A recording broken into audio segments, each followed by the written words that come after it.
नमस्कार प्यारे दर्शकों, आप सभी का दिल से स्वागत है हमारे चैनल डी के मोटिवेशन में। एक गाय ने बताया, आखिर क्यों मनुष्य के जन्म पहले ही उसका भाग्य लिखा जाता है। प्रिय दर्शकों, कहानी शुरू करने से पहले अगर आप हमारे चैनल पर पहली बार आए हैं तो चैनल को सब्सक्राइब करें, बेल आइकॉन ऑन करें, अच्छे कमेंट किया करें ताकि हर आने वाले वीडियो का नोटिफिकेशन सबसे पहले आपको मिले और प्रिय दर्शकों आप उसका फायदा उठा सके। तो शुरू करते हैं प्रिय दर्शकों आज की यह प्यारी सी कहानी, यह प्यारा सा वीडियो। क्या हमारा भाग्य पहले से लिखा होता है? हमारे जीवन में जो भी घटता है वह पहले से तय होता है। गरुड़ पुराण में बताया गया है कि मनुष्य के जीवन में जन्म से मृत्यु तक जो भी घटना घटती है वह पूर्व निर्धारित होती है। जन्म और मृत्यु ही एकमात्र सत्य हैं जिन्हें कोई टाल नहीं सकता, लेकिन यह समझ पाना कठिन होता है कि हमारा भाग्य हमारे जन्म से पहले लिखा जाता है या उसके बाद। गरुड़ पुराण में इस विषय पर विस्तृत जानकारी दी गई है। यह हमें जन्म, मृत्यु और कर्म के महत्व को समझाने का प्रयास करता है। भगवान श्री कृष्ण ने भी इस ज्ञान का महत्व समझाया है और कहा है कि इसे आधे अधूरे रूप में सुनने की गलती नहीं करनी चाहिए, क्योंकि अधूरा ज्ञान विष के समान होता है। गरुड़ पुराण के अनुसार हर व्यक्ति के जीवन में जो कुछ भी घटित होता है वह उसके पिछले जन्म के कर्मों का परिणाम होता है। श्री कृष्ण ने नारद को एक कथा सुनाई जो न केवल इस प्रश्न का उत्तर देती है बल्कि यह सिखाती है कि मनुष्य के कर्म उसके भाग्य को कैसे प्रभावित कर सकते हैं। प्राचीन काल में एक समृद्ध राज्य अक्षयपुरी था, जिसका शासक राजा रत्नधर था। वह धर्मपरायण और न्यायप्रिय थे। वे भगवान शिव की कठोर तपस्या करके एक संतान का आशीर्वाद प्राप्त करना चाहते थे। तपस्या से प्रसन्न होकर भगवान शिव ने उन्हें पुत्र प्राप्ति का वरदान दिया। जब उनके पुत्र का जन्म हुआ तो वह विकलांग और शारीरिक रूप से अशक्त था। राजा रत्नधर यह देखकर विचलित हो गए और उन्होंने भगवान श्री कृष्ण से इसका कारण जानने का निर्णय लिया। भगवान के समक्ष उन्होंने अपने हृदय का दुख प्रकट किया और पूछा, हे प्रभु, मैंने इतनी तपस्या और यज्ञ किए, फिर भी मेरे पुत्र का जन्म विकलांग क्यों हुआ? भगवान श्री कृष्ण ने मुस्कुराते हुए कहा, हे राजा, यह तुम्हारे और तुम्हारे पुत्र के पिछले जन्म के कर्मों का परिणाम है। तुम्हारे पुत्र का विकलांग जन्म होना इस बात का संकेत है कि उसे अपने जीवन में धैर्य, साहस और पराक्रम को विकसित करना होगा। तुम्हारा पुत्र तुम्हारे कर्मों और अपने कर्मों के फलस्वरूप इस संसार में आया है। उन्होंने समझाया कि भाग्य, जन्म और मृत्यु के मुख्य बिंदु पहले से निर्धारित होते हैं, लेकिन मनुष्य अपने वर्तमान कर्मों से अपने भाग्य को बदल सकता है। कर्म का नियम ही जीवन का आधार है। जो जैसा बोता है वैसा ही फल पाता है। भगवान श्री कृष्ण की यह कथा हमें सिखाती है कि हमारा जीवन केवल पूर्व निर्धारित घटनाओं का समूह नहीं है। हमारे कर्म हमारे भाग्य को दिशा देते हैं। जो व्यक्ति अपने जीवन में धर्म, सत्य और परिश्रम के मार्ग पर चलता है वह अपने भाग्य को भी बदल सकता है। इस ज्ञान को समझने और आत्मसात करने से जीवन के सभी दुख, मोह और क्रोध समाप्त हो सकते हैं। यही गरुड़ पुराण का सच्चा संदेश है। श्री कृष्ण ने राजा रत्नधर से कहा, हे राजन, भाग्य और कर्म का गहरा संबंध है। हमारे कर्म ही हमारे भाग्य का निर्माण करते हैं। इसलिए जीवन में अपने कर्मों को हमेशा धर्म और सत्य के मार्ग पर रखना चाहिए। तुम्हारे जीवन में जो कुछ भी घटित होता है वह तुम्हारे पिछले जन्म के कर्मों का परिणाम है। यदि तुम्हारा पुत्र विकलांग जन्मा है तो यह उसकी आत्मा के पिछले जन्म के कर्मों का फल है। जब कोई पुण्यात्मा के रूप में जन्म लेता है तो उसे जीवन में कठिनाइयों और संघर्षों का सामना करना पड़ता है ताकि वह अपने कर्मों का फल भोग सके और अगले जीवन के लिए तैयार हो सके। श्री कृष्ण ने आगे कहा, राजन, तुम्हारे पुत्र का जीवन कठिनाइयों से भरा हुआ है, लेकिन ये कठिनाइयां उसके लिए एक परीक्षा हैं। यदि वह धैर्य और साहस से उनका सामना करता है तो वह अपने भाग्य को बदल सकता है। एक दिन वही पुत्र तुम्हारे सपनों को साकार करेगा। राजा रत्नधर ने पूछा, हे प्रभु, क्या मैं और मेरा पुत्र अपने भाग्य को बदल सकते हैं? श्री कृष्ण ने उत्तर दिया, हां, तुम दोनों अपने भाग्य को बदल सकते हो। तुम्हारे पुत्र का विकलांग जन्म होना उसके पिछले कर्मों का फल था। लेकिन उसका भविष्य तुम्हारे अच्छे कर्मों और उसके धैर्य पर निर्भर करता है। यदि तुम उसे साहस, धैर्य और आत्मविश्वास सिखाओगे तो वह अपने भाग्य को बदल सकता है। तुम्हारे अच्छे कर्म और उसकी मेहनत उसे महान बना सकते हैं। श्री कृष्ण ने यह भी कहा, भाग्य एक चक्र के समान है जो कर्मों के आधार पर घूमता रहता है। यदि तुम अच्छे कर्म करते हो तो तुम अपने भाग्य को सुखमय बना सकते हो। भाग्य निश्चित रूप से पिछले कर्मों से जुड़ा होता है, लेकिन उसे बदलने की शक्ति तुम्हारे हाथों में है। भक्ति, साधना और सेवा से भी भाग्य को बदला जा सकता है।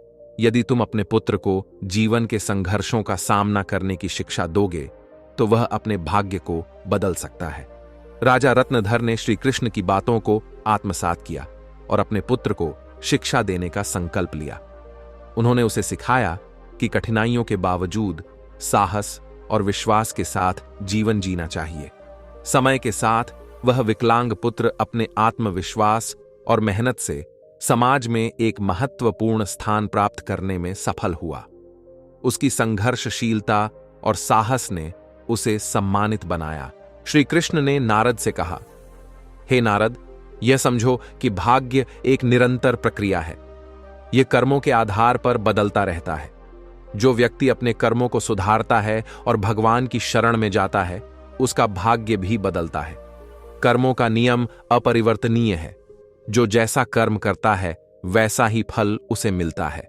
यह कथा हमें सिखाती है कि हमारे जीवन में जो कुछ भी घटित होता है वह हमारे कर्मों का फल है।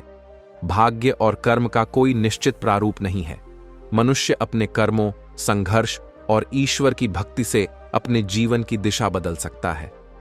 गरुड़ पुराण में बताया गया है कि मनुष्य का भाग्य उसके जन्म से पहले लिखा जाता है, लेकिन अपने कर्मों से उसे बदला जा सकता है। सत्य, धर्म और सेवा के मार्ग पर चलकर मनुष्य ईश्वर को प्रसन्न कर सकता है और अपने जीवन को सुधार सकता है। गरुड़ पुराण हमें सिखाता है कि जीवन एक खेत की तरह है। जो बीज बोते हैं वैसा ही फल मिलता है। इसी प्रकार मनुष्य जो कर्म करता है उसी के अनुसार उसे फल मिलता है। श्री कृष्ण कहते हैं, जब मनुष्य का जन्म होता है तो उसके पिछले कर्मों के आधार पर उसका भाग्य पहले ही लिखा जा चुका होता है। लेकिन सत्य, धर्म और सेवा से ईश्वर को प्रसन्न करके मनुष्य अपने भाग्य को बदल सकता है।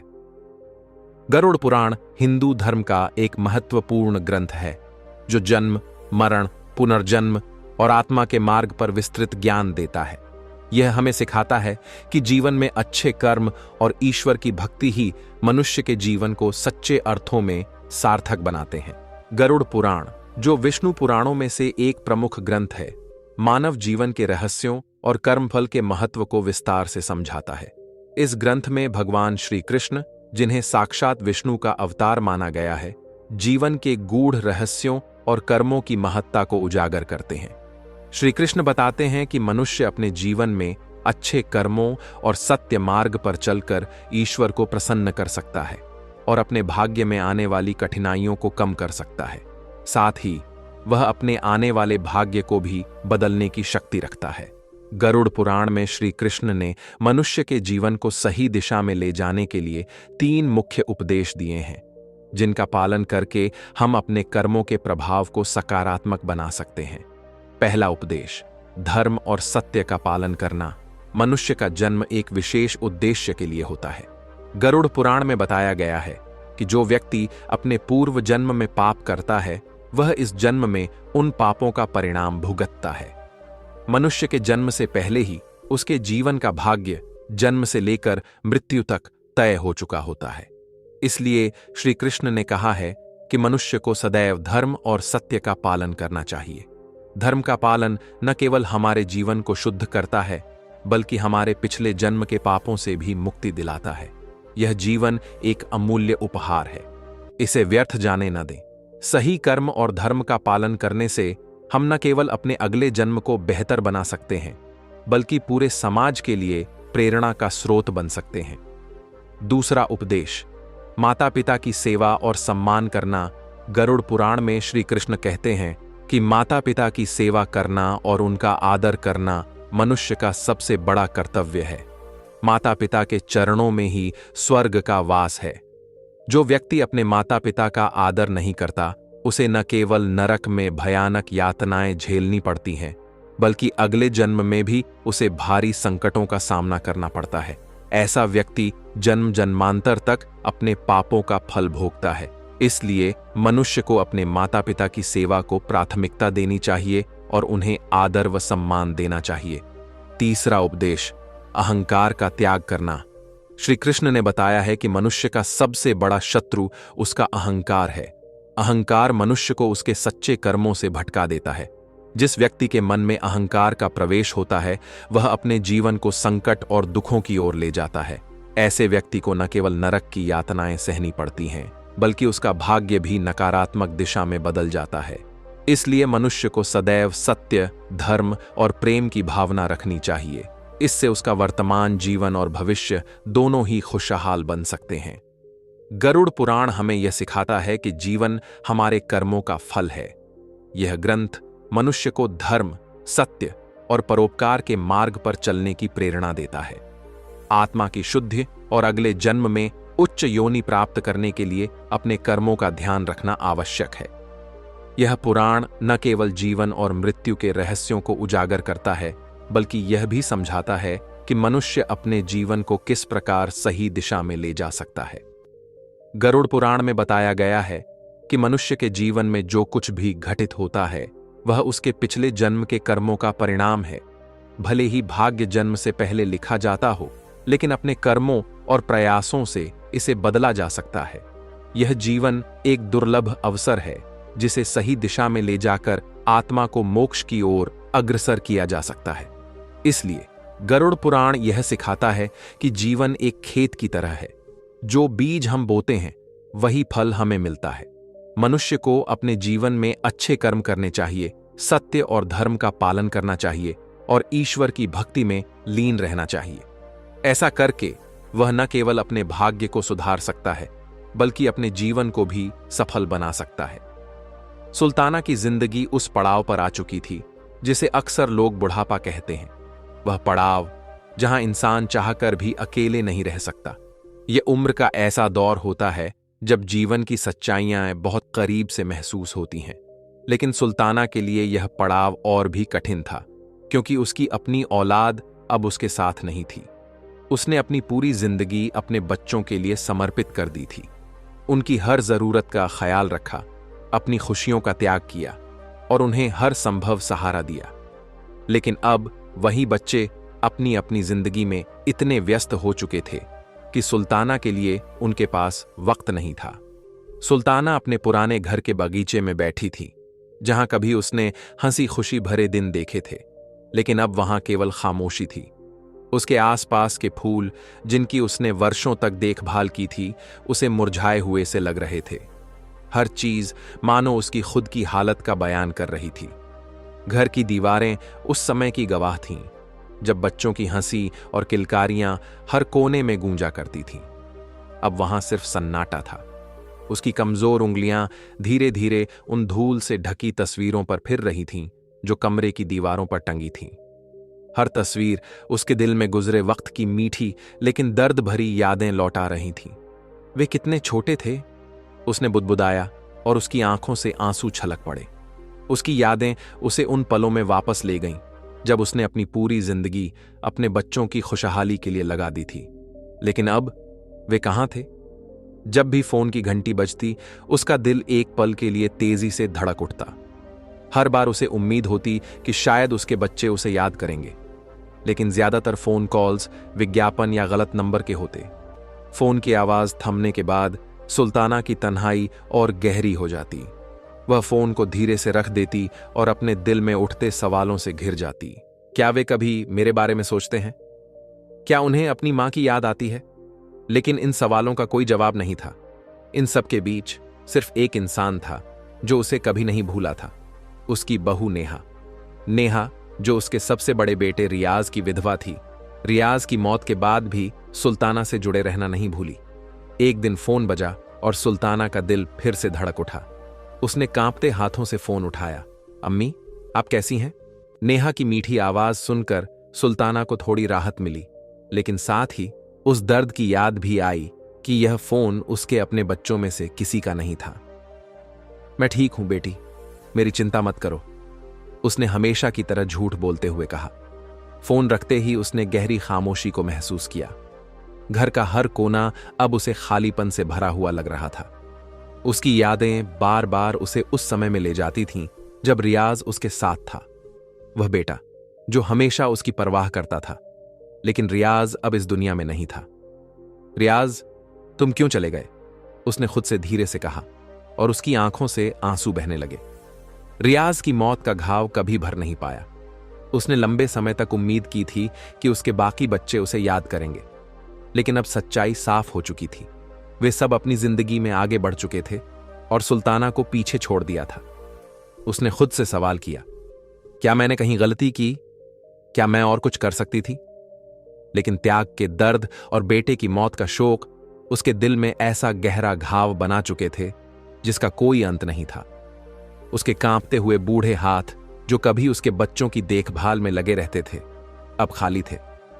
वही हाथ जिन्होंने उन्हें खाना खिलाया, सुलाया और हर जरूरत पूरी की, अब किसी को संभालने के लिए नहीं थे। सूरज ढलने लगा, आसमान नारंगी रंग से भर गया। सुल्ताना ने धीरे धीरे खुद को उठाया। उसकी कमजोर टांगे हर कदम पर उसकी उम्र का बयान कर रही थीं। उसने आहिस्ता से अपने घर की ओर देखा। यह वही घर था जिसने कभी उसकी खुशियों को समेटा था, लेकिन अब यह सिर्फ एक खाली खोल था। सुल्ताना की जिंदगी की कहानी हर उस इंसान की याद दिलाती है जो अपने बच्चों के लिए सब कुछ करता है, लेकिन बुढ़ापे में अकेलेपन और उपेक्षा का सामना करता है। उसकी कहानी एक गहरी सीख देती है। जीवन में समय रहते अपने रिश्तों और जिम्मेदारियों का ध्यान रखना बेहद जरूरी है। सुल्ताना खिड़की के पास खड़ी थी, दूर फैली पहाड़ियों को निहारते हुए। गहरी होती रात और बढ़ती खामोशी उसके दिल पर भारी पड़ने लगी थी। उसने धीमी आवाज में खुद से सवाल किया, क्या वे कभी मेरे बारे में सोचते हैं? क्या उन्हें याद आता है कि मैंने उनसे कितना प्यार किया था? लेकिन जवाब में केवल सन्नाटा मिला। वह वापस अपनी कुर्सी पर बैठ गई।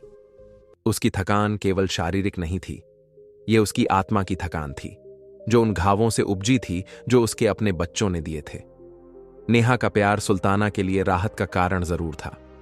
नेहा का ख्याल रखना सुकून जैसा था, लेकिन यह सुकून उन घावों को नहीं भर सकता था जो सुल्ताना की आत्मा पर उसके बच्चों की बेरुखी ने छोड़े थे। यह खालीपन उसे अंदर तक तोड़ रहा था। उसकी आंखों से आंसू बहते रहे। उसने अपनी पलकों को बंद कर लिया और बीते हुए दिनों को याद करने की कोशिश की। वे दिन जब घर खुशियों से भरा रहता था, जब उसके बच्चे उसके साथ थे। लेकिन जैसे ही उसने आंखें खोलीं, सच्चाई सामने थी। वह अकेली थी। उसके साथ अब सिर्फ उसकी यादें और उसके बच्चों द्वारा भुलाए जाने का गम था। उसका घर खामोशी से भरा हुआ था, इतनी गहरी खामोशी कि वह सुनाई देने लगी थी। हर दिन एक जैसा बीतता था, जैसे बीते हुए कल की हूबहू नकल। सुल्ताना अकेले उठती, अपना नाश्ता बनाती और बरामदे में बैठकर पहाड़ियों को देखती रहती। वह हमेशा किसी चमत्कार की उम्मीद करती थी। शायद कोई बच्चा अचानक आ जाए, दरवाजा खोले और कहे, अम्मी मैं आ गया। लेकिन समय बीतता रहा और वह चमत्कार कभी नहीं हुआ। हर सुबह वह गांव की ओर जाती धूल भरी सड़क को देखती। उसे उम्मीद थी कि कोई हलचल होगी, कोई संकेत होगा कि कोई आ रहा है, लेकिन वहां सिर्फ दूर की परछाइयां और हवा में उड़ते पत्तों की आवाज होती। अपना समय काटने के लिए वह बगीचे की देखभाल करती। वे फूल जो कभी जीवन और रंगों से भरे थे, अब मुरझा गए थे, जैसे वे भी उसके जीवन के खालीपन का प्रतिबिंब बन गए हों। वह छोटे छोटे कामों में खुद को व्यस्त रखने की कोशिश करती, घर को व्यवस्थित करती, उन चीजों को ठीक करती जिनकी अब कोई जरूरत नहीं थी। उसके हाथ धीरे धीरे चलते थे, उंगलियों में दर्द होता था, लेकिन वह रुकती नहीं। काम में लगे रहना सोचने से बेहतर था, क्योंकि जैसे ही उसका मन खाली होता, बच्चों की यादें उसे घेर लेतीं। त्याग का दर्द उसे असहनीय लगता। एक दिन जब वह उस मिट्टी की सड़क पर धीरे धीरे चल रही थी, उसके पैरों में तेज दर्द महसूस हुआ। यह दर्द उसकी आत्मा के दर्द से कम नहीं था। उसने अपनी चाल धीमी कर ली, जैसे जीवन के हर दुख को सहने की आदत बना ली हो। थकावट ने उसके शरीर को जकड़ लिया और वह एक पेड़ के नीचे बैठ गई। धीरे धीरे सांस लेने की कोशिश करती हुई उसने खुद से बुदबुदाया, मैं बूढ़ी हो रही हूं, जितना सोचा था उससे भी ज्यादा। उसकी आवाज में हल्की थरथराहट थी। बहुत समय बाद उसने भीतर एक गहरा डर महसूस किया। अगर वह उठ नहीं पाई तो उसकी मदद कौन करेगा? उसके बच्चे दूर थे, सिर्फ भौतिक दूरी में नहीं बल्कि भावनाओं में भी। बड़ी मुश्किल से वह उठी और घर की ओर चलने लगी। हर कदम उसके लिए पहले से भारी हो रहा था। जैसे ही वह अपनी कुर्सी पर बैठी, फोन की घंटी बजी। अचानक हुई इस आवाज से उसका दिल तेजी से धड़कने लगा। शायद ये मेरे बच्चों में से किसी का फोन होगा, उसने सोचा। जल्दी से फोन उठाते हुए उसने अपने शरीर और दिल के दर्द को छिपाने की कोशिश की। सुल्ताना अम्मी, आप कैसी हैं? यह नेहा थी, वही एक शख्स जो उसे हमेशा याद रखती थी। सुल्ताना को राहत महसूस हुई, लेकिन साथ ही उदासी भी घेरने लगी।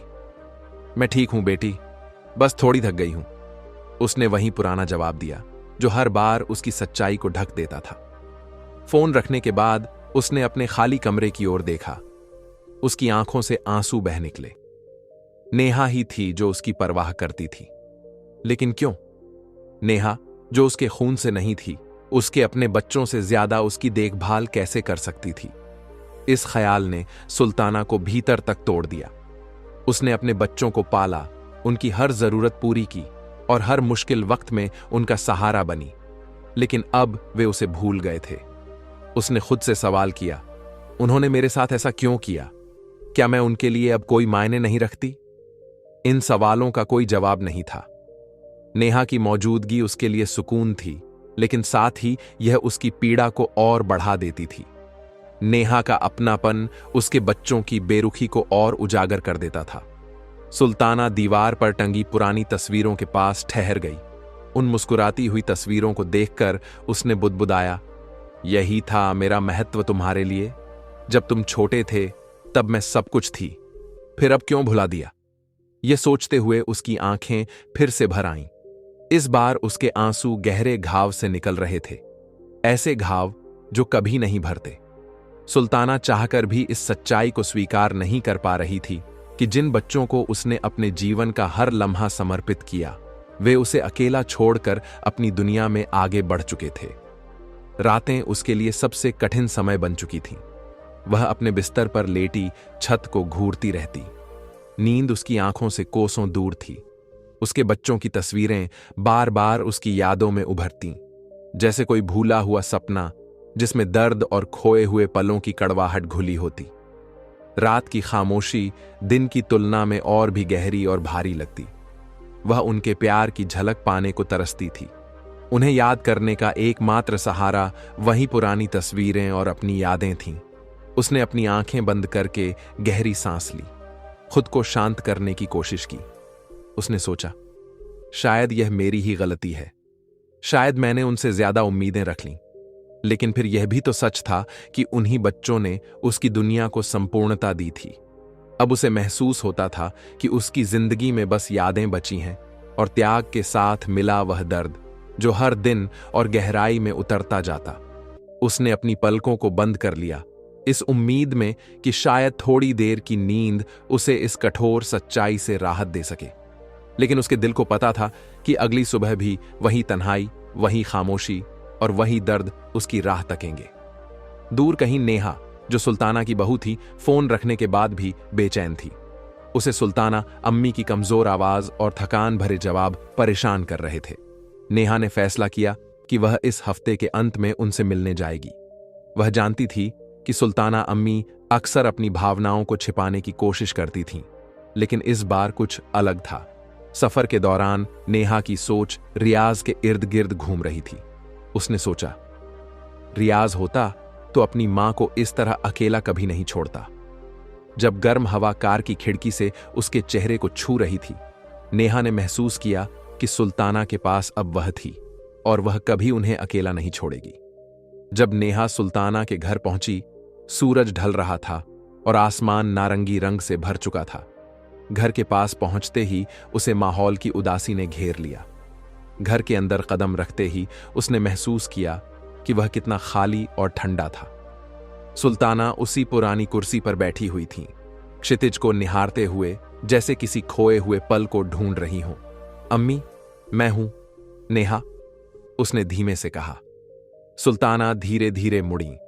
उनकी आंखों में हल्की हैरानी और मुस्कुराने की कोशिश का अजीब सा मेल था, लेकिन उनकी आंखों की गहराई उनकी तकलीफ को छिपा नहीं सकी। नेहा ने उनके पास जाकर उनका हाथ थामा। आपको यह कहने की जरूरत नहीं थी कि आप ठीक हैं। मुझे पता था कि कुछ सही नहीं है, नेहा ने चिंतित स्वर में कहा। सुल्ताना ने अपनी नजरें झुका लीं। मैं तुम्हें परेशान नहीं करना चाहती थी बेटी, उन्होंने धीरे से कहा। आप मुझे कभी परेशान नहीं कर सकती, नेहा ने दृढ़ता से जवाब दिया। दोनों के बीच कुछ देर खामोशी छाई रही, लेकिन इस खामोशी में शब्दों से ज्यादा भावनाएं थीं। नेहा महसूस कर सकती थी कि सुल्ताना किस दर्द से गुजर रही थी। जानती हो, कभी कभी मैं सोचती हूं कि तुम मेरी इतनी परवाह क्यों करती हो बेटी।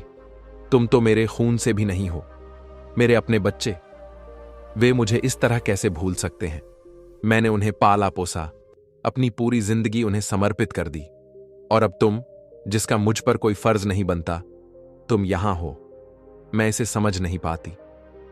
सुल्ताना की आवाज कांप रही थी और उनकी आंखों से आंसू बहने लगे।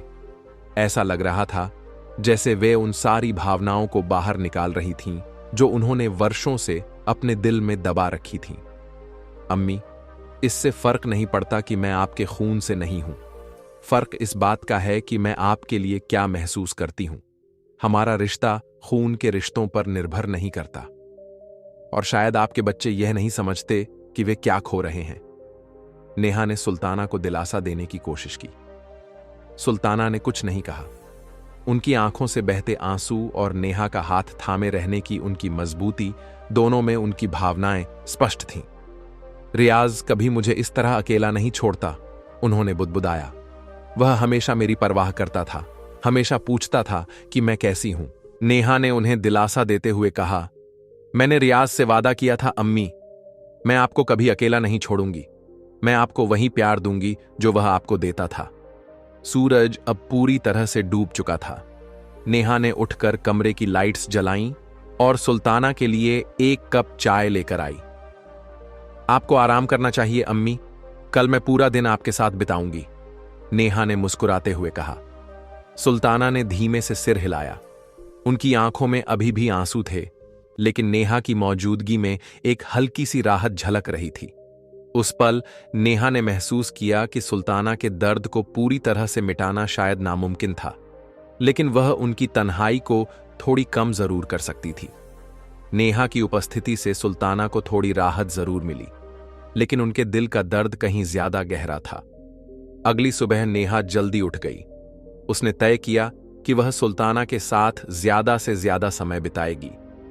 नेहा जानती थी कि सुल्ताना को किसी ऐसे व्यक्ति की जरूरत है जो उन्हें यह एहसास दिला सके कि वह पूरी तरह अकेली नहीं है। नाश्ता बनाते समय नेहा ने सुल्ताना अम्मी के धीमे कदमों की आहट सुनी। हर कदम के साथ नेहा यह सोच रही थी कि इतनी उपेक्षा और तकलीफ के बावजूद सुल्ताना में इतनी हिम्मत और सहन शक्ति कैसे बची है। गुड मॉर्निंग अम्मी, नेहा ने मुस्कुराते हुए कहा। सुल्ताना ने हल्के से सिर हिलाकर जवाब दिया और टेबल पर बैठ गई। उनकी थकावट उनके चेहरे पर साफ झलक रही थी। नाश्ते के दौरान अचानक सड़क से एक गाड़ी की आवाज आई। दोनों का ध्यान खिड़की की ओर गया। इस घर में नेहा के अलावा शायद ही कभी कोई आता था, इसलिए यह आवाज असामान्य थी। क्या यह कोई पड़ोसी हो सकता है? सुल्ताना ने उलझन भरे स्वर में कहा, लेकिन नेहा को ऐसा नहीं लगा। गाड़ी की आवाज उसे जानी पहचानी लग रही थी। कुछ ही देर में गाड़ी घर के सामने रुकी और दोनों की हैरानी के लिए सुल्ताना का बेटा दानिश तेजी से गाड़ी से उतरा। महीनों से वह न तो दिखाई दिया था और न ही उसने कोई संपर्क किया था। अम्मी, मैं आ गया, दानिश ने गेट खोलते हुए कहा। सुल्ताना का दिल तेजी से धड़कने लगा। बिना किसी सूचना के दानिश का आना उसे अजीब लग रहा था, लेकिन कहीं न कहीं एक हल्की सी उम्मीद जागी। शायद उसे एहसास हो गया हो कि मेरी जरूरत है, उसने सोचा। लेकिन उनकी हल्की मुस्कान जल्द ही फीकी पड़ गई जब उन्होंने दानिश के चेहरे पर चिंता और तनाव देखा। वह किसी खुशी या प्यार भरी भावना के साथ नहीं आया था। दानिश सीधे घर के अंदर आ गया और सुल्ताना के पास बैठा। अम्मी, मुझे आपसे बात करनी है, उसने सीधे कहा। सुल्ताना के दिल में चिंता और गहरी हो गई। क्या हुआ दानिश, तुम बिना बताए इस तरह क्यों आए? उन्होंने राहत और बेचैनी भरे स्वर में पूछा। दानिश ने उनकी हथेलियां थाम लीं, लेकिन उसमें वह गर्माहट नहीं थी जिसे सुल्ताना महसूस करने को तरस रही थीं। अम्मी, मुझे मदद चाहिए, उसने नजरें चुराते हुए कहा। सुल्ताना का दिल बैठ गया। मदद? हां, बताओ बेटा, तुम्हें क्या चाहिए? वह उम्मीद कर रही थी कि शायद वह भावनात्मक मदद मांगेगा, लेकिन अगला वाक्य सुनकर उनका दिल टूट गया। अम्मी, मैं कर्ज में डूबा हुआ हूं। अगर मैंने इसे जल्दी निपटाया नहीं तो मेरी नौकरी भी जा सकती है। मुझे आपसे पैसे चाहिए। मैंने सुना है कि आपके पास कुछ बचत है और अगर आप जमीन का थोड़ा हिस्सा बेच दें तो बात बन सकती है। उसकी बात सीधी और कठोर थी। सुल्ताना कुछ पल के लिए स्तब्ध रह गईं। वह समझने की कोशिश कर रही थीं कि उन्होंने जो सुना वह सच है या नहीं। महीनों बाद उनका बेटा उनसे मिलने आया था, लेकिन सिर्फ पैसे मांगने। नेहा, जो अब तक दूर से देख रही थी, का दिल भारी हो गया। उसे पहले से ही अंदेशा था कि दानिश का आना किसी अच्छे उद्देश्य से नहीं था, लेकिन सुल्ताना की बेबसी का फायदा उठाते देखना उसके लिए दर्दनाक था। उसने कुछ कहने की कोशिश की, लेकिन खुद को रोक लिया। यह बातचीत मां और बेटे के बीच की थी। सुल्ताना ने गहरी सांस लेते हुए अपने हाथ धीरे से खींच लिए। दानिश, तुम यहां सिर्फ इसीलिए आए हो? उनकी आवाज कांप रही थी। कमरे में सन्नाटा छा गया। यह खामोशी इतनी भारी थी जैसे हर दीवार उस दर्द को महसूस कर रही हो। दानिश ने नजरें झुका लीं। अम्मी, सच में अगर मैंने जल्दी कुछ नहीं किया तो हालात और बिगड़ जाएंगे। आप मुझे इस हालत में नहीं देख सकती, है ना? सुल्ताना की आंखों में आंसू आ गए। उनकी हर उम्मीद टूट चुकी थी। दानिश, तुम समझते क्यों नहीं? मैं सिर्फ तुम्हारे लिए पैसा नहीं हूं, मैं तुम्हारी मां हूं, उन्होंने दर्द भरी आवाज में कहा। नेहा अब और चुप नहीं रह सकी। वह आगे बढ़ी और सुल्ताना के कंधे पर हाथ रखा। दानिश, तुम अपनी मां के साथ ऐसा नहीं कर सकते। उन्हें तुम्हारी जरूरत है, लेकिन इस तरह नहीं, नेहा ने दृढ़ता से कहा। दानिश असहज होकर खड़ा हो गया। ठीक है, अगर आप मेरी मदद नहीं कर सकती तो कोई बात नहीं, लेकिन मुझे कोशिश तो करनी थी, उसने ठंडे स्वर में कहा और बाहर निकलने लगा। सुल्ताना टूट चुकी थी। वह अपनी कुर्सी पर बैठी रही, आंसुओं में डूबी हुई। दानिश बिना पीछे मुड़े उतनी ही तेजी से घर से चला गया जितनी तेजी से आया था। नेहा के दिल में गहरी उदासी थी, लेकिन उसने खुद को संभाला, क्योंकि वह जानती थी कि सुल्ताना को अब उसकी सबसे ज्यादा जरूरत है। नेहा उनके पास बैठी और उन्हें गले से लगा लिया। अम्मी, आप अकेली नहीं हैं, मैं आपके साथ हूं, उसने धीमे से कहा। सुल्ताना ने रोते हुए बस सिर हिलाया, लेकिन उनके दिल में यह दर्द और गहराई तक उतर चुका था कि उनके अपने बच्चों ने उन्हें पूरी तरह भुला दिया था। उनके मन में सवाल घूम रहे थे। दानिश ऐसा कैसे कर सकता है? मैंने अपने बच्चों को पूरे प्यार से पाला, अब वे तभी आते हैं जब उन्हें कुछ चाहिए होता है। नेहा का हाथ पकड़ते हुए सुल्ताना ने कहा, तुम मेरे खून की नहीं हो, फिर भी यहां हो, लेकिन वे जिन्होंने मेरी गोद में खेला, उन्होंने मुझे भुला दिया। नेहा ने उनकी बात सुनकर गहरी सांस ली और कहा, अम्मी, जो प्यार मैं आपके लिए महसूस करती हूं, उसे खून के रिश्ते की जरूरत नहीं है। मैं आपके साथ हूं, हमेशा। नेहा ने सुल्ताना को सांत्वना देने की कोशिश की, लेकिन सुल्ताना के चेहरे पर छाई उदासी इतनी गहरी थी कि उसे मिटाना नामुमकिन लग रहा था। नेहा समझ रही थी कि उनके बच्चों द्वारा छोड़ा गया खालीपन एक ऐसा घाव था जिसे किसी भी प्रयास से पूरी तरह से भरा नहीं जा सकता। सुल्ताना के भीतर अब भी अपने बच्चों के प्यार की एक धुंधली उम्मीद बची हुई थी, जो उनके दर्द को और गहरा कर रही थी। सुल्ताना ने गहरी सांस ली, अपने दिल में उठती तकलीफ को काबू करने की कोशिश करते हुए। नेहा की मौजूदगी उनके लिए सुकून देने वाली थी, लेकिन फिर भी वे खुद को अंदर से टूटता हुआ महसूस कर रही थीं। क्या मैं इतनी बुरी मां थी नेहा? क्या मैंने कुछ गलत किया था? उनकी आवाज कांप रही थी और इन शब्दों के साथ उनकी आत्मा की गहरी पीड़ा बाहर आने लगी। वह समझ नहीं पा रही थीं कि उनके बच्चे इस तरह का बर्ताव कैसे कर सकते थे। वे क्यों उन्हें केवल तभी याद करते थे जब उन्हें कुछ चाहिए होता था। इस सच्चाई का बोझ अब उनके लिए असहनीय होता जा रहा था। नहीं अम्मी, आप एक बेहतरीन मां रही हैं। मैंने खुद देखा है कि आपने अपने बच्चों को कितना प्यार दिया है। इसमें आपकी कोई गलती नहीं है। नेहा ने उन्हें यकीन दिलाने की कोशिश की। नेहा जानती थी कि सुल्ताना जिस आत्मग्लानि में डूबी हुई थीं, वह पूरी तरह से गलत थी। बच्चों के फैसले उनकी अपनी स्वार्थी सोच का नतीजा थे, न कि सुल्ताना की परवरिश का। लेकिन सुल्ताना के दिल में यह ख्याल गहराई से बैठ गया था कि शायद कहीं न कहीं उन्होंने मातृत्व में कोई कमी छोड़ी थी। घर में फिर से खामोशी छा गई।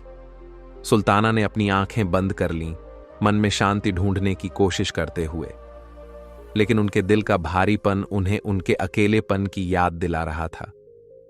मैंने हमेशा सोचा था कि जब मैं बूढ़ी हो जाऊंगी तो मेरे बच्चे मेरे पास होंगे, मेरी देखभाल करेंगे। लेकिन अब मुझे देखो नेहा, मैं अकेली हूं। उन्होंने धीमे स्वर में कहा, जैसे यह बात खुद से ही कह रही हूं। तन्हाई, जिसे वह पहले किसी तरह सहन कर रही थी, अब असहनीय होती जा रही थी। नेहा ने उनकी आंखों में गहराई से देखा। अम्मी, जब तक मैं यहां हूं, आप कभी अकेली नहीं होंगी। मुझे पता है कि मैं रियाज नहीं हूं और ना ही आपके बाकी बच्चों की तरह हूं, लेकिन मैं आपकी परवाह करती हूं। नेहा के शब्द सच्चे थे, लेकिन सुल्ताना के दिल में जो घाव था वह इतना गहरा था कि केवल नेहा की मौजूदगी से उसे पूरी तरह से भर पाना संभव नहीं था। सुल्ताना ने गहरी सांस ली और अपना सिर अपने हाथों में छिपा लिया। मैं जानती हूं नेहा, मुझे पता है कि तुम मेरा ख्याल रखती हो, लेकिन फिर भी यह दर्द जाने का नाम नहीं लेता। मैं बस इतना चाहती थी कि मेरे बच्चे मुझे वैसे ही देखें जैसे तुम मुझे देखती हो, एक मां के रूप में जिसे अब भी प्यार और देखभाल की जरूरत है।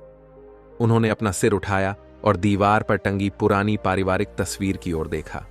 वह तस्वीर उन दिनों की थी जब सभी साथ रहते थे, जब उनके बच्चे मासूम थे और घर में हर तरफ उनकी हंसी गूंजती थी। क्या हो गया उन्हें? वे इतने कठोर कैसे हो गए? उनके शब्दों में गहरी पीड़ा थी। नेहा चुप रही। वह समझ नहीं पा रही थी कि इस सवाल का क्या जवाब दे। अम्मी, जो फैसले उन्होंने लिए हैं वे इस बात का प्रतिबिंब नहीं हैं कि आप कैसी मां थीं। आपने उन्हें सब कुछ दिया। आपको खुद को इसके लिए दोषी नहीं ठहराना चाहिए, नेहा ने धीरे से कहा। नेहा के शब्द दिलासा देने वाले थे, लेकिन सुल्ताना के भीतर कुछ ऐसा था जो धीरे धीरे टूट रहा था। तुम सही कह रही हो नेहा, लेकिन फिर भी क्यों? यह सब मुझे अधूरा लगता है। ऐसा लगता है कि मैंने जो कुछ किया वह सब व्यर्थ हो गया। मेरे बच्चे मुझे भूल गए हैं और मैं धीरे धीरे खो रही हूं, उन्होंने कहा और फिर से रोने लगी। इस बार नेहा ने उन्हें गले से लगा लिया। वह महसूस कर सकती थी कि सुल्ताना अब पूरी तरह से टूट चुकी थी। उनके भीतर का हौसला जैसे खत्म हो रहा था। नेहा ने उन्हें देर तक गले लगाए रखा और उन्हें रोने दिया। सुल्ताना की सिसकियां नेहा के कंधे पर आंसुओं की लकीरें छोड़ रही थीं। नेहा जानती थी कि सुल्ताना के इस दर्द को किसी भी शब्दों या गले लगाने से पूरी तरह से मिटाना संभव नहीं था, लेकिन उसने ठान लिया था कि वह सुल्ताना के साथ रहेंगी। वह उन्हें इस संघर्ष में अकेला नहीं छोड़ेंगी। काफी देर बाद सुल्ताना ने खुद को संभाला। उन्होंने अपने कांपते हाथों से आंसू पोंछे। धन्यवाद नेहा, मुझे नहीं पता कि मैं तुम्हारे बिना क्या करती। उनकी आवाज धीमी और रूंधी हुई थी, लेकिन उनकी आंखों में हल्की सी आभार की चमक थी।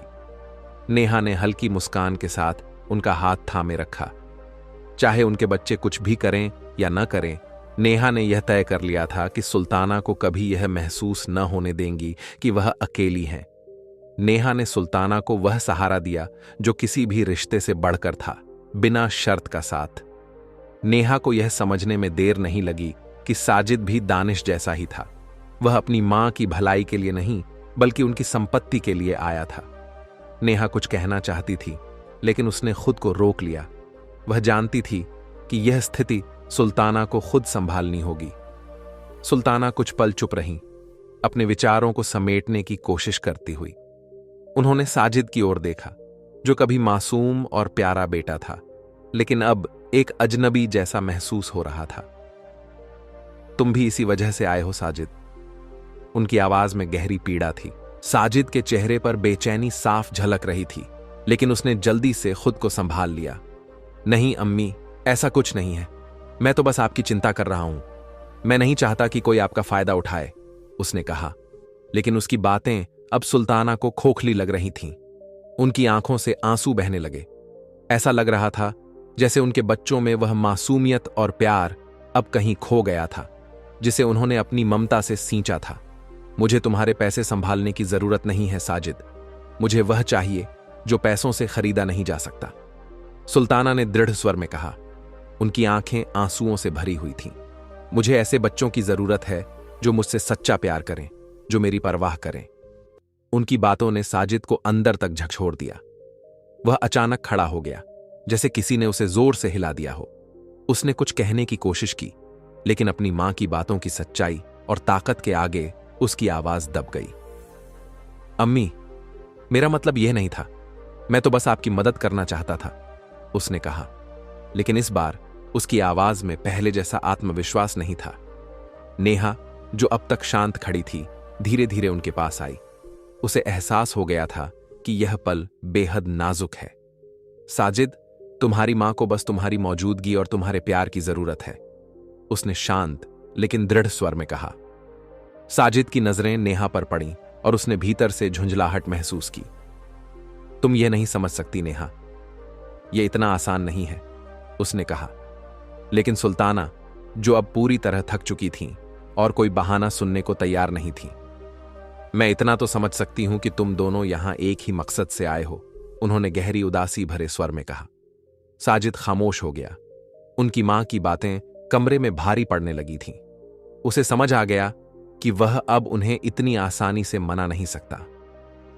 अम्मी, मैं फिर कभी आऊंगा, उसने जल्दी से कहा और बिना किसी जवाब का इंतजार किए कार की ओर चल पड़ा। सुल्ताना ने उसे जाते हुए देखा, दिल में गहरी निराशा के साथ। उन्हें पता था कि यह दर्द इतनी जल्दी खत्म नहीं होगा। नेहा उनके पास बैठ गई और उनका हाथ थाम लिया। वह खामोशी में उन्हें सांत्वना देने की कोशिश कर रही थी। अम्मी, आपने जो कहा वह बहुत बहादुरी भरा था, नेहा ने धीरे से कहा। सुल्ताना ने सिर हिलाया। उनकी नजरें अब भी खोई हुई थीं। मैं नहीं जानती कि यह बहादुरी थी या नहीं नेहा। मुझे लगता है मैं अब बस थक चुकी हूं। अपने ही बच्चों द्वारा इस्तेमाल होते होते थक गई हूं, उन्होंने गहरी सांस लेते हुए कहा। उनकी आंखों से फिर से आंसू बहने लगे। नेहा ने सुल्ताना को गले लगाया और उन्हें रोने दिया। वह जानती थी कि इस तरह के दर्द को न तो शब्दों से और न ही सांत्वना से मिटाया जा सकता है, लेकिन नेहा ने ठान लिया था कि वह सुल्ताना को इस अकेलेपन से कभी गुजरने नहीं देगी। साजिद के जाने के बाद घर में गहरी खामोशी छा गई। सुल्ताना वहीं बैठी रहीं, बिना हिले डुले, दरवाजे की ओर देखती हुई जहां से उनका बेटा अभी अभी गया था। उनकी आंखों में गहरी मौन पीड़ा थी, जो अब स्थायी लगने लगी थी। नेहा, जो उनके पास बैठी थी, सुल्ताना की स्थिति देखकर चिंतित थी। वह जानती थी कि इन घटनाओं ने सुल्ताना को भावनात्मक रूप से और भी कमजोर कर दिया था। उसे डर था कि यह दुख उनकी बची हुई ताकत को भी छीन लेगा। अम्मी, क्या आप इस बारे में बात करना चाहेंगी? नेहा ने धीरे से पूछा। सुल्ताना ने सिर हिलाकर मना कर दिया। अब कहने के लिए कुछ बचा नहीं है बेटी। मैंने जितना कह सकती थी सब कह दिया, उन्होंने कमजोर आवाज में जवाब दिया। नेहा जानती थी कि इस वक्त शब्दों से ज्यादा चुप्पी सहारा दे सकती है। वह सुल्ताना के पास बैठी रही, उनका हाथ थामे हुए। हर गुजरते पल के साथ नेहा को महसूस हुआ कि उनके और सुल्ताना के बीच का रिश्ता और गहरा हो रहा था। यह रिश्ता उनकी साझा पीड़ा से बना था, बदी की मौत का दुख और बच्चों की उपेक्षा की उदासी। उस रात जब सुल्ताना सोने की कोशिश कर रही थीं, नेहा जागती रही। वह बीते दिनों की घटनाओं के बारे में सोचती रही। उसके दिल में यह एहसास था कि अब कुछ बड़ा करने का समय आ गया है। उसने तय किया कि सुल्ताना को अब इस अकेलेपन से उबारना उसकी जिम्मेदारी थी। अगले दिन नाश्ते के दौरान नेहा ने वह खामोशी तोड़ी जो पिछले कई दिनों से उन पर छाई हुई थी। अम्मी, मैंने बहुत सोचा है। आपके बच्चों का बर्ताव आपके साथ सही नहीं है। शायद अब समय आ गया है कि आप अपने लिए कुछ करें। सुल्ताना, जो अब भी बीते दिनों की घटनाओं से कमजोर महसूस कर रही थीं, ने थोड़ा हैरान और थकी हुई नजरों से नेहा की ओर देखा। तुम कहना क्या चाहती हो बेटी? उन्होंने धीमी और कमजोर आवाज में पूछा। नेहा ने गहरी सांस ली। अम्मी, आप इस तरह और नहीं रह सकती। यह सही नहीं है कि आप उन लोगों का इंतजार करती रहें जो शायद कभी नहीं बदलेंगे। अब आपको अपने लिए सोचना होगा। सुल्ताना ने कुछ देर तक खामोशी में नेहा की बात सुनी। फिर उन्होंने धीमे स्वर में कहा, शायद तुम सही कह रही हो नेहा। शायद अब मुझे उन्हें जाने देना होगा। उनकी आवाज कांप रही थी और उनकी आंखों में आंसू छलक रहे थे। नेहा ने उनका हाथ मजबूती से थाम लिया और धीरे से कहा, मैं हमेशा आपके साथ रहूंगी अम्मी। आप कभी अकेली नहीं होंगी। उस दिन सुल्ताना ने एक बड़ा फैसला लिया। उन्होंने अपने बच्चों से जुड़ी उम्मीदों को छोड़ने की ओर पहला कदम बढ़ाया। उनके भीतर अब भी दर्द था, लेकिन नेहा के साथ ने उन्हें वह संबल दिया जिसकी उन्हें जरूरत थी।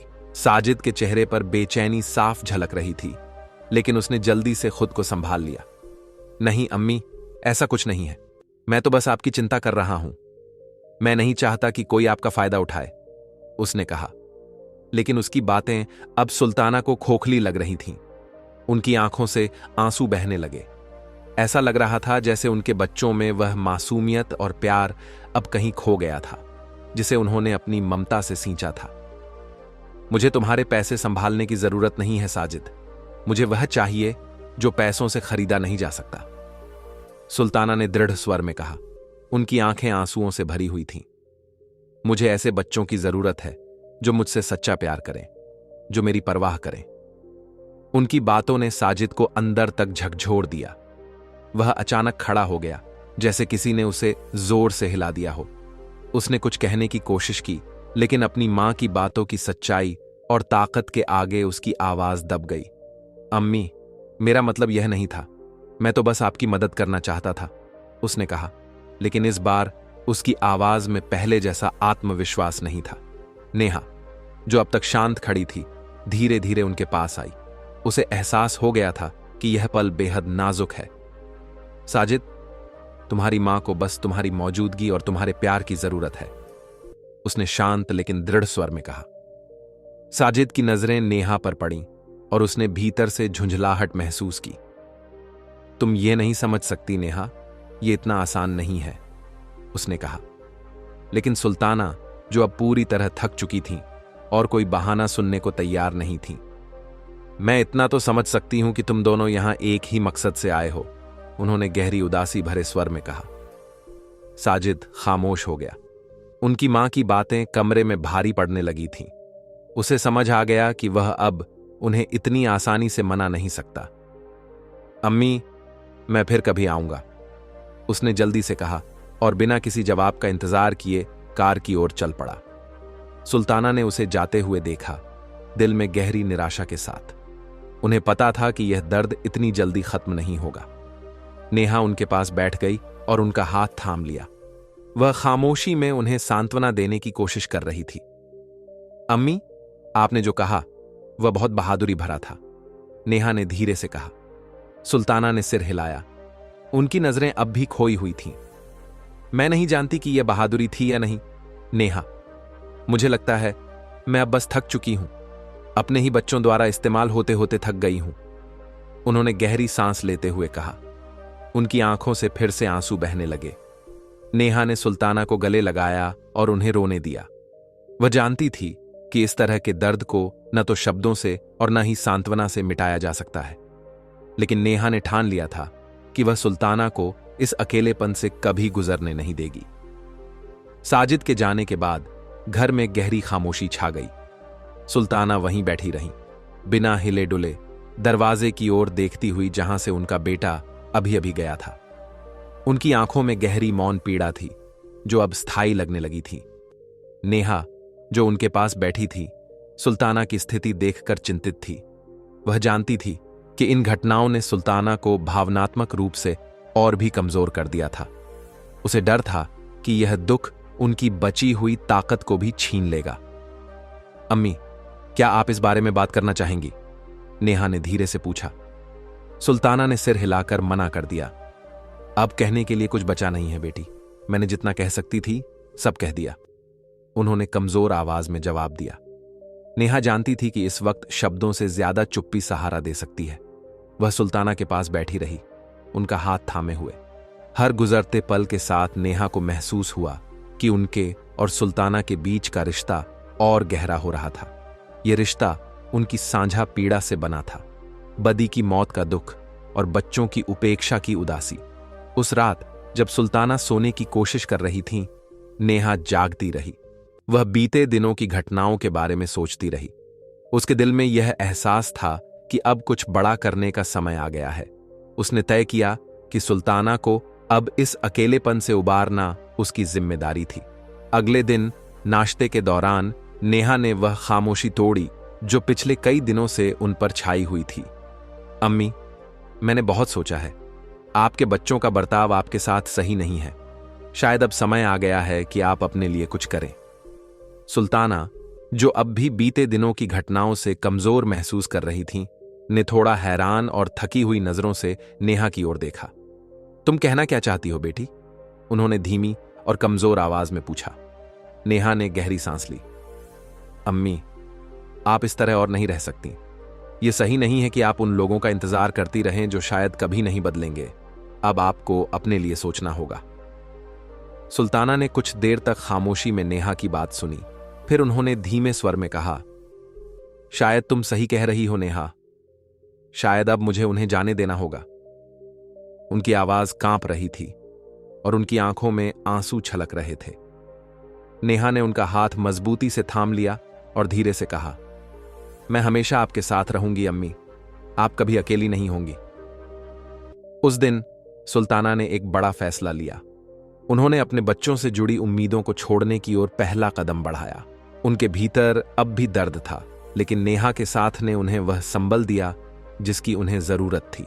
सुल्ताना के भीतर का दर्द जो उन्हें सालों से खा रहा था, अब धीरे धीरे स्वीकृति में बदल रहा था। यह स्वीकृति आसान नहीं थी, लेकिन यह जरूरी थी। उन्हें एहसास हो गया था कि अगर वह अपने बच्चों से ऐसी उम्मीदें लगाती रहीं जो कभी पूरी नहीं होंगी, तो यह दर्द उनके जीवन को और अधिक कड़वा बना देगा। नेहा, जो हमेशा उनके साथ खड़ी थी, ने सुल्ताना को इस सच्चाई को स्वीकारने में मदद की थी। सूरज धीरे धीरे ढल रहा था और आसमान नारंगी रोशनी में नहा रहा था। पेड़ों की पत्तियों पर इस रोशनी का झिलमिलाना एक शांत लेकिन गहरा एहसास पैदा कर रहा था। सुल्ताना ने थोड़ी उलझन और एक नई हलकान के साथ खुद को उठाया और बगीचे की ओर बढ़ चली। हर कदम उनके लिए भारी था, लेकिन उनके भीतर कहीं एक नई ऊर्जा का एहसास हो रहा था। नेहा दूर से यह सब देख रही थी। उसने कुछ नहीं कहा, लेकिन उसके दिल में हल्की घबराहट थी। नेहा जानती थी कि सुल्ताना के लिए यह बदलाव अपने पुराने सपनों और उम्मीदों को अलविदा कहने जैसा था। यह स्वीकार्यता सुल्ताना के लिए अपने भीतर की शांति और खुद को संभालने का एकमात्र रास्ता थी। सुल्ताना घर के गेट के पास जाकर खड़ी हो गईं। उन्होंने उस सड़क की ओर देखा जहां से उन्होंने अनगिनत बार अपने बच्चों की वापसी का इंतजार किया था। एक धीमी आवाज में उन्होंने खुद से कहा, अब मुझे और इंतजार करने की जरूरत नहीं। उनके बच्चों की गैर मौजूदगी अब भी उन्हें दुखी कर रही थी, लेकिन इस बार उस दुख से बड़ी एक नई भावना थी, एक हिम्मत, एक दृढ़ निश्चय कि वह अब उन लोगों के लिए और पीड़ा नहीं सहेगी जो उनकी सच्ची परवाह नहीं करते। हल्की हवा चली, जैसे वह उनके सालों से जमा हुए बोझ को कुछ हद तक अपने साथ ले जा रही हो। लंबे समय बाद सुल्ताना को ऐसा लगा कि शायद अब वह आगे बढ़ सकती हैं। उस रात जब वे दोनों साथ में खाना खा रही थीं, नेहा ने महसूस किया कि सुल्ताना के चेहरे पर कुछ बदल गया था। उदासी अब भी थी, लेकिन उसमें एक दृढ़ निश्चय की झलक थी। आपको अब कैसा लग रहा है अम्मी? नेहा ने धीरे से पूछा। सुल्ताना ने हल्की लेकिन सच्ची मुस्कान के साथ कहा, अब भी दर्द है बेटी, लेकिन मुझे लगता है कि अब मैं जाने देने के लिए तैयार हूं। उनके शब्द साधारण थे, लेकिन उनकी गहराई बहुत ज्यादा थी। नेहा ने सिर हिलाया। उसे सुकून महसूस हुआ, क्योंकि यह सुल्ताना की नई जिंदगी की शुरुआत थी। अगले दिन जब वे दोनों बगीचे में टहल रहे थे, सड़क से एक कार की आवाज आई। इस बार सुल्ताना ने पहले की तरह बेचैनी से जवाब नहीं दिया। उन्होंने नेहा की ओर देखा और दोनों ने एक दूसरे को समझ भरी नजरों से देखा। अब यह बात मायने नहीं रखती थी कि उस कार में कौन था।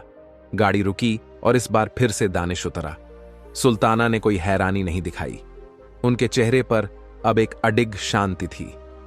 दानिश सुल्ताना के पास आया। उसके चेहरे पर एक अजीब सी घबराहट थी। वह नर्वस लग रहा था, लेकिन खुद को शांत दिखाने की कोशिश कर रहा था।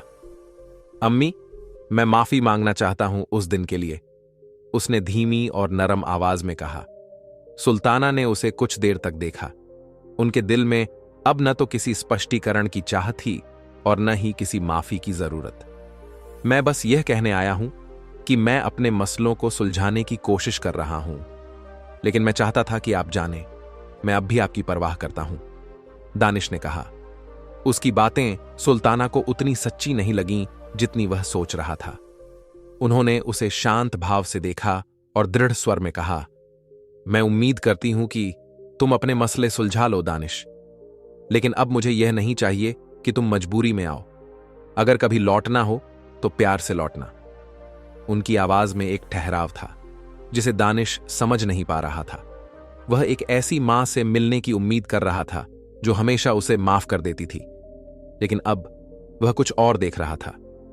अम्मी, मेरा मतलब यह नहीं था, उसने सफाई देने की कोशिश की। सुल्ताना ने उसे हल्के से टोक दिया। मुझे पता है तुम क्या कहना चाहते हो बेटे, लेकिन अब चीजें बदलनी चाहिए। सुल्ताना ने नेहा की ओर देखा जो उनके पास खड़ी थी। फिर वह वापस दानिश की ओर मुड़ी। अब मैं ठीक हूं, नेहा मेरे साथ है और मुझे अब और किसी चीज की जरूरत नहीं। तुम हमेशा मेरे बेटे रहोगे, लेकिन अब मुझे खुद का ख्याल रखना है। दानिश चुपचाप खड़ा रहा, कुछ कहने की कोशिश में, लेकिन शब्द उसके पास नहीं थे। उसने वह मां देखी जो अब भी दुखी थी, लेकिन पहले से कहीं ज्यादा मजबूत हो चुकी थी। कुछ मिनटों बाद दानिश को एहसास हुआ कि अब और कुछ कहने का कोई फायदा नहीं है। उसने जल्दी से अलविदा कहा और कार की ओर लौट गया, बिना कुछ और बोले। इस बार सुल्ताना का दिल उतना भारी नहीं था जितना पहले हुआ करता था। उन्हें अब भी अपने बच्चों की दूरी का दर्द था, लेकिन साथ ही यह शांति भी थी कि अब उन्हें उनकी गैर मौजूदगी से खुद को चोट पहुंचाने की जरूरत नहीं। उस रात जब आसमान में अंधेरा छा गया, सुल्ताना और नेहा बरामदे में साथ बैठीं। दोनों खामोश थीं। अब और शब्दों की जरूरत नहीं थी। उनके बीच का रिश्ता अब अटूट हो चुका था। नेहा ने सुल्ताना की ओर देखा, जो दूर क्षितिज की ओर शांत भाव से देख रही थीं। आपने सही फैसला लिया, नेहा ने धीरे से कहा। सुल्ताना ने हल्की मुस्कान के साथ सिर हिलाया। हां बेटी, मुझे पता है। लंबे समय बाद सुल्ताना ने महसूस किया कि अब वह शांति से अपनी जिंदगी जीने के लिए तैयार थीं।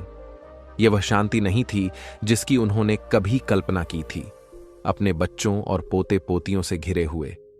यह एक आंतरिक शांति थी जो उन्होंने यह समझकर हासिल की थी कि सच्चा प्यार और देखभाल हमेशा वहीं से नहीं मिलती जहां से हम उम्मीद करते हैं। नेहा, जिन पर कोई जिम्मेदारी नहीं थी, ने सुल्ताना को दिखाया कि परिवार केवल खून के रिश्तों से नहीं बनता। परिवार वह होता है जो हमारे सबसे कठिन समय में हमारे साथ खड़ा रहता है। आने वाले दिनों में सुल्ताना और नेहा ने एक नई दिनचर्या अपनाई जिसमें आपसी समझ और स्नेह था। हर दिन सुल्ताना को महसूस हुआ कि उनके दिल का बोझ थोड़ा हल्का हो रहा है। अब वह उन बच्चों का इंतजार नहीं करती थीं जो शायद कभी नहीं लौटेंगे। यह कहानी हमें सिखाती है कि कभी कभी हमें उस चीज को छोड़ना पड़ता है जिसे हम सबसे ज्यादा प्यार करते हैं, ताकि हम शांति पा सकें। जिंदगी हमेशा वैसी नहीं होती जैसी हमने सोची थी, लेकिन स्वीकार्यता और सच्चे प्यार में हमें आगे बढ़ने की ताकत मिलती है। प्रिय भक्तों, इस कथा के बारे में आपके क्या विचार हैं? कृपया अपनी अनमोल राय हमें कमेंट बॉक्स में जरूर बताएं। हम आशा करते हैं कि यह कथा आपके मन को भा गई होगी और आपको आध्यात्मिक प्रेरणा मिली होगी। अगर यह कथा आपको पसंद आई हो तो कृपया वीडियो को लाइक करें और हमारे चैनल सब्सक्राइब करें। इस वीडियो को अधिक से अधिक अपने मित्रों और परिवारजनों के साथ शेयर करें ताकि यह संदेश और ज्ञान सभी तक पहुंचे। इस वीडियो को अंत तक देखने के लिए आप सभी का दिल से धन्यवाद।